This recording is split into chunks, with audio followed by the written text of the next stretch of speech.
Hello, everybody, and welcome to our bi-weekly community call. We have our community calls on a bi-weekly basis, and the next one will probably be on the 2nd of July. And today, we're happy to have a packed agenda. At first, Brave will walk us through some of the new listings on the UI, and then he will recap the investment committee May report and share some updates from governance. And then he will share his updates from the foundation, including the retail mutuals renewed cover purchase. OpenCover, one of our most important partners on L2s, has been going through a really good period selling cover. We'll have some growth updates from them delivered by Brave. And then I will review the last weekend numbers and share some details about how to mint the POAP. Let's get started with Brave. Good morning, everyone. We've got quite a few updates today, but I wanted to start with a review of the recent protocol cover and bundle protocol cover listings that we've added to the UI in the last 2 weeks. We've added quite a few listings, and I'm going to start by going over the new bundle protocol cover listings. So we've added several bundles for the Toros Finance leverage vaults. Toros Finance vaults are built on top of the DH smart contracts, then they have underlying strategies. So you can now buy a bundle cover for the Toros Finance Bitcoin Bull 3 times leverage vaults, which includes protection across the DHedge and Aave v3 smart contracts. The Toros Finance Ethereum Bull 3 times leverage vault, which includes protection across the DHedge and Aave v3 smart contracts, and the Toros Finance Bitcoin Solana 3 times vault, which includes protection across the DHedge Synthetics smart contracts. We've also added several bundles for Metamorpho and Morpho Blue markets, which include the markets where Block Analytica and B Protocol serve as a curator, the markets where Gauntlet serves as a curator, the markets where RE7 Labs serves as a curator, and the markets where Stakehouse Financial serves as a curator. So this means that lenders and borrowers can now buy cover to protect deposits across multiple markets managed by a single risk curator in the Metamorpho and Morpho Blue vaults. For Pendle users, we've added a few new bundles as well.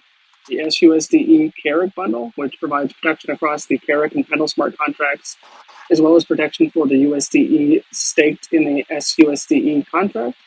The SUSDE Pendle bundle, which provides protection across the Pendle smart contracts, as well as protection for the SUSDE stake contract.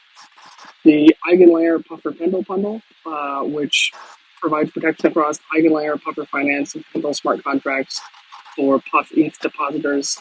The Eigenlayer Bedrock Pendle bundle, which provides protection across the Eigenlayer Bedrock and Pendle smart contracts for Uni ETH depositors. And the CRV USD Silo Pendle bundle, which provides protection for CRV USD depositors across the Silo Finance and Pendle smart contracts for CRV USD depositors. In addition, we've also added a Beefy and Aerodrome bundle, which protects deposits in the Beefy Aerodrome markets across both protocol smart contracts. For regular protocol cover listings, we've added the Index Co-op protocol cover, XtraFi, Moonwell, Instadap Fluid, and Silo Finance protocol cover listings as well. You can find all of these listed in Nexus Mutual UI. OpenCover is working to support all of these new listings as well, so you can look for announcements from OpenCover on new listings in the coming weeks as well, if you're looking to buy any of these protocol covers through their platform on L2s. As always, if there are protocols you'd like us to review and list, just send us a message in Discord or tag us on Twitter. We do new listing reviews every Wednesday. I want to move on and talk a little bit about the investment committee's latest newsletter, where they provide an overview of the state of the capital pool and the mutual's investment earnings for the month of May. Over the month of May, the capital pool reduced by 3.4% in ETH terms, largely due to NXM redemptions to the RAM. There was a slight decrease in ETH terms, just value-wise, due to the FX impact of the mutual's stablecoin holdings when ETH's price increased from 3,000 to 3,800. You can find a breakdown of the capital pool flows in the May investment newsletter on the forum. The mutual also executed the first phase of the Cover deal in May, which allocated $12 million in USD to the Cover investment. This investment is expected to return about 18% in annual returns for the mutual. The $12 million in USDC was sourced from existing stablecoin holdings and an Aave v3 loan that was collateralized with 9,340 ETH from the capital pool. $6.2 million USDC was borrowed on Aave v3 per the NMPIP approving the cover deal. You can track the Aave v3 loan by checking the update Hugh provided on the cover proposal post in the forum. And over the course of May, the mutual earned 134.3 ETH on investment earnings across STE, RE, and the state ETH and Kiln. This amounts to a yield of 1.8% APR for the capital pool when staking earnings are subtracted from the borrow cost in Aave v3. For more information on the May report, check out the investment committee's newsletter on the forum. While we're on the topic of investments, I wanted to review the snapshot signaling vote that will open for voting on Wednesday, June 19th, and that will be open for voting until Monday, June 24th.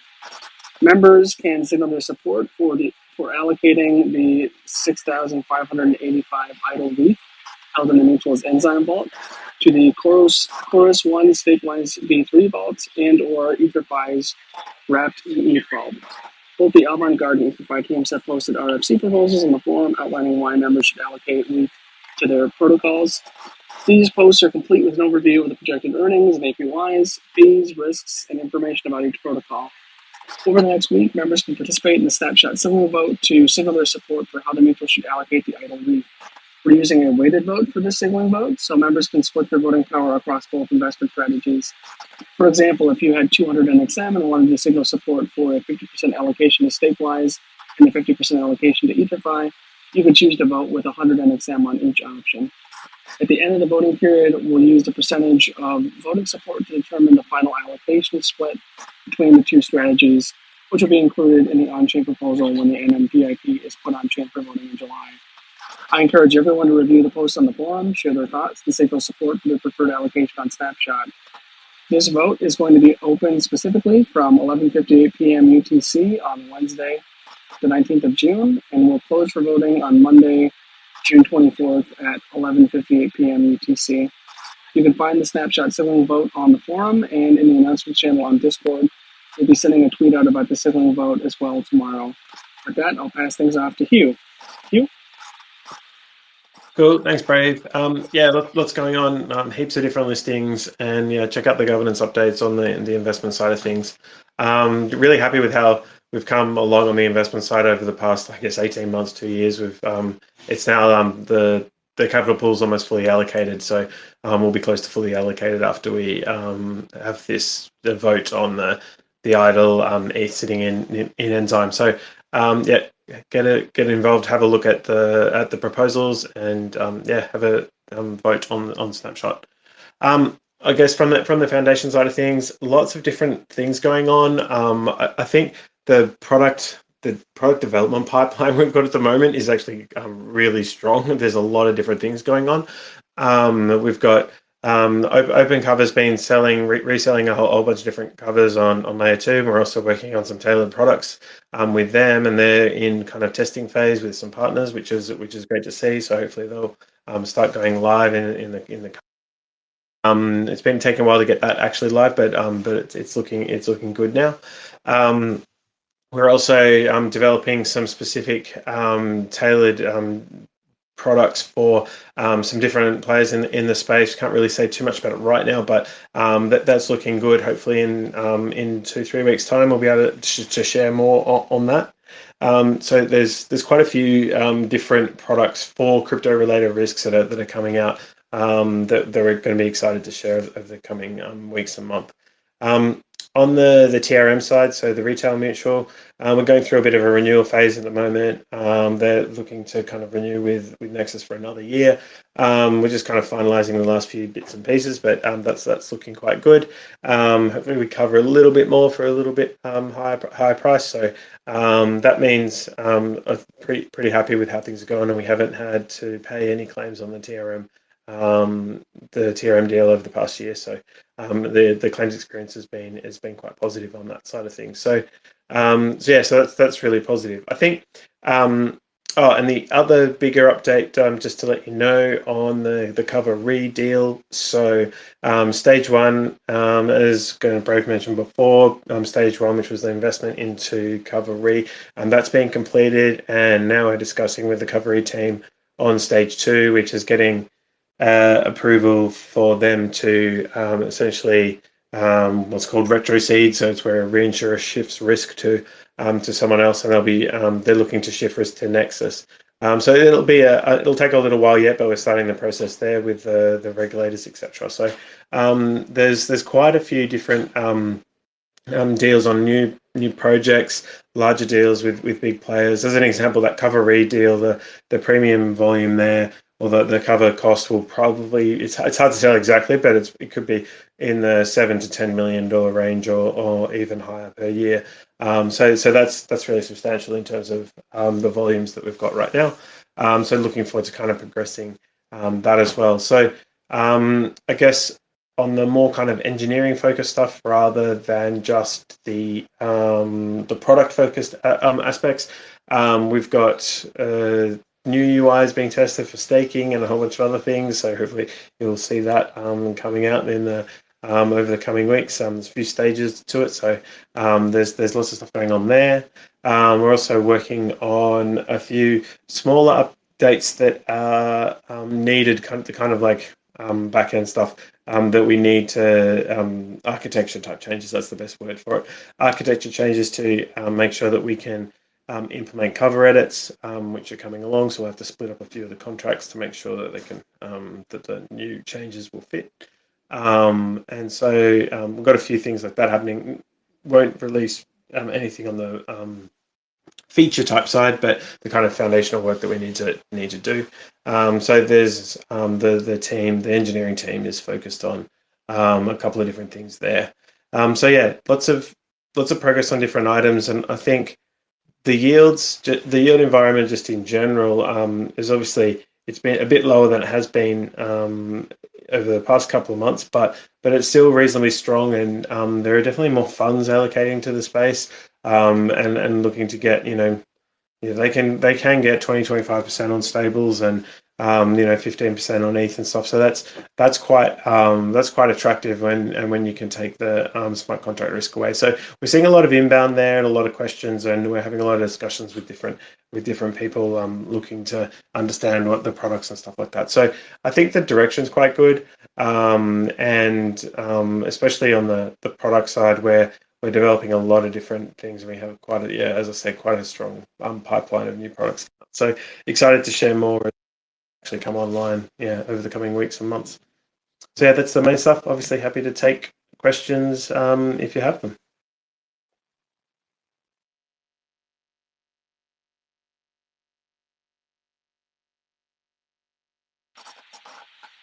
Okay, if there are no questions, then I will jump in to a brief update on OpenCover sales growth. Thanks, Keith, for the update. I wanted to share an update on OpenCover, which is a syndicate building on top of Nexus Mutual that allows people to buy a protocol cover on L2s like Base, Optimism, Arbitrum, and Polygon. Without people that buy cover through OpenCover don't have to go through KYC to become a member. So it allows more retail users and people who are more worried about gas costs to be able to buy cover, and people who don't want to go through KYC to become a member. OpenCover launched in the fall of 2023, and their team has been working really hard to make protocol cover more accessible to retail users on their twos and help existing members reduce their gas costs for purchasing cover. Through their efforts, they've grown cover sales from Q1 to Q2 in 2024 by over 95%. Their cover fees have also grown, but more substantially, those cover fees have grown by 194% from Q1 to Q2 2024 as well. In Q1 2024, OpenCover sold $3 million in cover and generated $14,561 in cover fees. And in Q2, OpenCover has sold $5.87 million in cover and generated $42,759 in cover fees so far. We've still got a little bit left to go in Q2, so we'll be sharing an update and an overview of their total sales in Q2 in our Q2 Insights report, which we'll be publishing in July. I've worked really closely with the OpenCover team, and they do a really great job. They're working on a lot of co-marketing efforts. They're working on a few other things as well that hopefully we can share in the future. And they're working really hard to improve access to protocol cover and increase cover sales from the mutual. They're an example of how a team can launch a staking pool, build out their own white label platform, distribute cover, and build a business on top of Nexus Mutual. So keep an eye out on OpenCover in the future. If you have any questions about OpenCover, you can feel free to ask in the Nexus Mutual Discord, but I highly encourage you also to jump into the OpenCover Discord and ask any questions you might have. The team is really really friendly and super responsive. So I highly recommend following them on Twitter to stay up to date. But yeah, just wanted to share an update on what OpenCover is doing. So they're doing really great. I will hand things over to Sam to go over the last week of numbers. Sam? Thanks, Brave.